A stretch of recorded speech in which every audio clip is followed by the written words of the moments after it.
नमस्कार, मी परमेश्वर चिखलीकर आणि आज आपल्याला बोलायचं आहे मानवाच्या मानसिकतेबद्दल.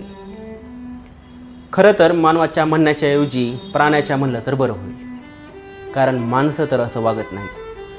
काश्मीर येथील पहलगाम या गावात जो पर्यटकांवर आतंकवाद्यांकडून बेछूट गोळीबार झाला आहे, त्याची मी तीव्र शब्दात निंदा व्यक्त करतो. हो, मी तीव्र शब्दात निंदा व्यक्त करतो, कारण ते करण्याऐवजी दुसरं काही करू शकत नाही, म्हणून फक्त तीव्र शब्दात निंदा. सकाळी मी एक व्हिडिओ पाहिला आणि त्यामागचं सर्व दुःख अनुभवलं आणि त्या आक्रोशापोटीच हा व्हिडिओ मी बनवत आहे. त्याआधी हा व्हिडिओ पहा.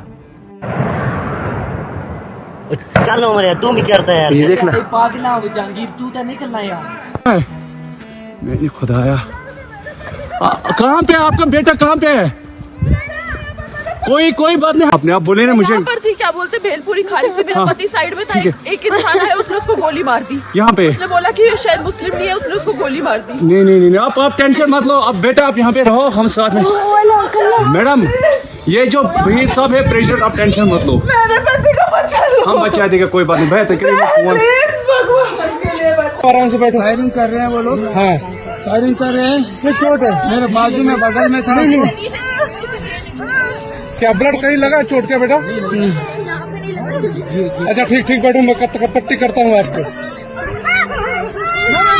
अरे नहीं हम लोग फौज है. हम लोग बैठो हम लोग फौज है. बैठो चलो. अरे हम लोग फौजी हैं, कुछ नहीं करेंगे. आपकी सेफ्टी के लिए आए हो, आपकी सेफ्टी के लिए आए हैं. बैठो. आप लोग कहाँ से आए आप लोग? आपके बच्चे कुछ नहीं करेंगे. थोड़ा बताइए. हुआ मार दिया मेरे पति को मार दिया? नहीं बेटा शांत रहो. हॅलो.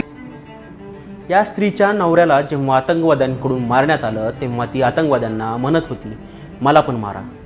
त्यावेळेस ते आतंकवादी तिला बोलले, जा मोदीला सांग, जा मोदी को बोल.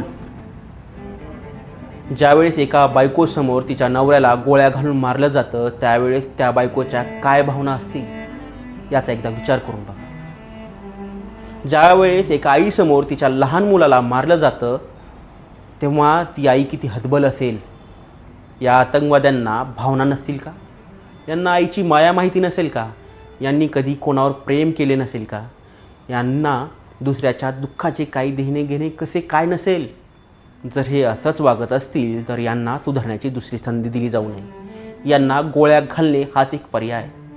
महाराष्ट्रात कॉर्पोरेशनला किंवा इतर ठिकाणी काम करून ऑफिसवरून बॉसची रोज ओरड खाऊन जेव्हा एक व्यक्ती घरी येतो, तेव्हा त्याची मुलं त्याला हट्ट करतात, बाबा चला बाहेर जाऊ. बायकोचं स्वप्न पूर्ण करण्यासाठी, डिप्रेशन घालवण्यासाठी, जीवनातील आनंदाचे क्षण शोधण्यासाठी गेलेले पर्यटक यांना भेटतं तर काय, भयान मृत्यू आणि याचा राक्षसी आनंद घेणारे हे 4 फडवे. या नीच कृत्याची जबाबदारी TRF या आतंकवादी संघटनेने घेतलेली आहे आणि याचा म्होरक्या सैफुल्लाह खालिद कसूरी असल्याचं म्हणलं जात आहे. तर याच ठिकाणी या पर्यटकांना वाचवण्यासाठी स्वतःचा प्राण गमावणारा देखील एक स्थानिक सय्यद हुसेन हा सुद्धा बहादूर व्यक्ती होता. त्याच्या धाडसाचं कौतुक आणि त्याला भावपूर्ण श्रद्धांजली. आतंकवादी मानसिकतेमध्ये दिवसेंदिवस वाढ होताना आपल्याला दिसते. 2 दिवसाखाली विजयपुरा रायचूर पॅसेंजर ट्रेनवर अज्ञात व्यक्तींनी केलेल्या दगडफेकीवर 4 वर्षाच्या बालिकेचा जीव गेला आहे. शिवानी उर्फ आरोही अजित कांगरे असे या मुलीचे नाव आहे. आरोही ही कुटुंबासह एका यात्रेवरून विजयपुरा रायचूर पॅसेंजरने रविवारी होसनाळ तालुक्यातील आपल्या घरी परतत होती. होडगी गावच्या परिसरात अज्ञात व्यक्तीने धावता ट्रेनवर दगडफेक केली. त्यात आरोही गंभीर जखमी झाली. तिला सोलापुरातील शासकीय रुग्णालयात नेण्यात आली, मात्र उपचारापूर्वी तिचा मृत्यू झाला.